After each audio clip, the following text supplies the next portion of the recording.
বিসমিল্লাহির রহমানির রহিম। আজকে আমরা যাচ্ছি একটি এসি আনইনস্টলেশন করতে।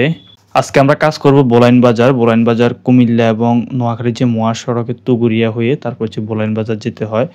এসিটা একটি ব্যাংকের এটিএম বুথে ব্যবহার করা হতো। তো এটিএম যে বুথ সেটা হচ্ছে অন্য জায়গায় তারা ট্রান্সফার করবে, কারণ হচ্ছে এসিটা এখান থেকে হচ্ছে খুলে ফেলতে হবে। এটি সুপার জেনারেল ব্র্যান্ডের 1.5 টনের নন ইনভার্টার এসি। সর্বপ্রথম আমরা এসিটি চালু করে নিব। এসি চালু করা হয়ে গেলে অতঃপর আউটডোর চালু হওয়ার পর আউটডোরে গিয়ে এটা রেফ্রিজারেন্ট আমরা লক করে নিব।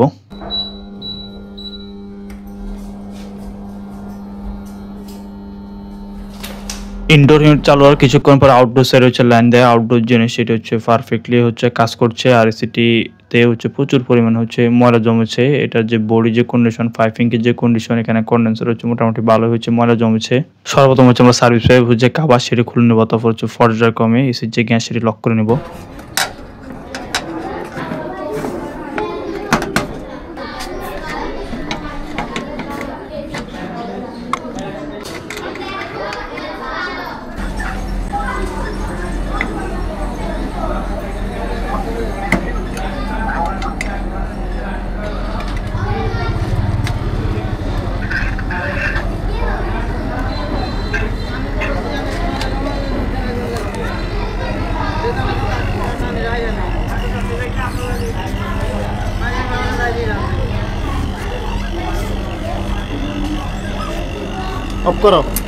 আউটডোর ইউনিট চালু হওয়ার পরে ইউনিটের যে রেফ্রিজারেন্ট, সম্পূর্ণ রেফ্রিজারেন্টকে আমরা আউটডোর ইউনিট হচ্ছে নিয়ে আসি। অতঃপর পাওয়ার যে সাপ্লাই সেটা আমরা ডিসকানেক্ট করে দেই। এখন হচ্ছে সার্ভিস যে পাইপ সেগুলো হচ্ছে আমরা ডিসকানেক্ট করে নিচ্ছি। সার্ভিস পাইপ ডিসকানেক্ট করা হয়ে গেলে অতঃপর এখানে আমরা পলিথিন দিয়ে হচ্ছে আবদ্ধ করে দিব।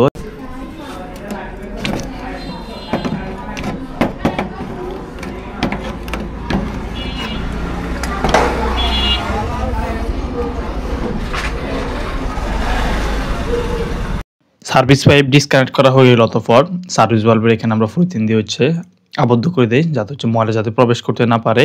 আর এই স্ট্যান্ড থেকে এখানে জয়েন্ট যেগুলো সেগুলো হচ্ছে আমরা খুলে নিচ্ছি। আউটডোর জন্য সেটা আমরা খুলে নিব। এখানে দেখতে পাচ্ছেন জয়েন্ট নাটের পরিবর্তে রয়্যাল যে বোল্ট সেটি ব্যবহার করা হয়েছে। আর এই পাশে হচ্ছে কেবল দিয়ে হচ্ছে আউটডোর স্ট্যান্ডের সাথে হচ্ছে লাগানো রয়েছে। কেমন কোয়ালিটি সাইজের কাজ দেখতে পাচ্ছেন, অনেক লম্বা একটি রয়্যাল বোল্ট ব্যবহার করেছে এখানে। ফাইনালি হচ্ছে আউটডোর যে ইউনিট সেটা হচ্ছে আমরা খুলে নিয়েছি। এটাতে হচ্ছে মোটামুটি ভালোই হচ্ছে ময়লা জমেছে। আর এখানে স্ট্যান্ড যেটি সেগুলো হচ্ছে আমরা খুলে নিচ্ছি। স্ট্যান্ড খোলা হয়ে গেলে অতঃপর আমরা ভিতরে গিয়ে হচ্ছে ইনডোর যে ইউনিট সেটা হচ্ছে আমরা খুলে নেব।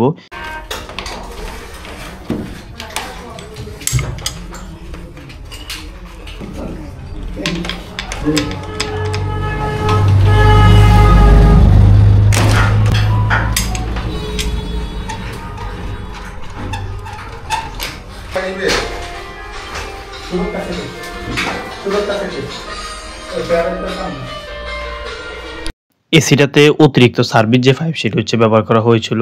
এখানে আউটডোর যে লোকেশন হচ্ছে অনেক দূরে ছিল। এখানে হচ্ছে মেশিন যে পাইপ সেটা হচ্ছে আমরা সুন্দর করে রাউন্ড করে নেই। আর এক্সট্রা যে আরো কপার পাইপ লেগেছিল সেটাকে হচ্ছে আমরা সুন্দরভাবে হচ্ছে রাউন্ড করে নিচ্ছি। সার্ভিস পাইপ রাউন্ড করা হয়ে গেলে অতঃপর হচ্ছে এখানে ইনডোর ইউনিট এবং আউটডোর ইউনিট এবং এটা থেকে টাইমার যে একটি বক্স এটা হচ্ছে ব্যবহার করা হয়েছে। আর সার্ভিস যে পাইপ সবগুলো হচ্ছে আমরা এখানে হচ্ছে ব্যাংকের যে কর্তৃপক্ষ ছিল তিনি হচ্ছে আমরা এগুলো বুঝিয়ে দেই। এসি যখন হচ্ছে খোলা হয় পারফেক্টলি হচ্ছে এটা যে রেফ্রিজারেন্ট সেটা হচ্ছে লক করতে হবে। এই ছিল আমাদের আজকের ভিডিও। দেখা হবে নতুন কোনো ভিডিওতে। আল্লাহ হাফেজ।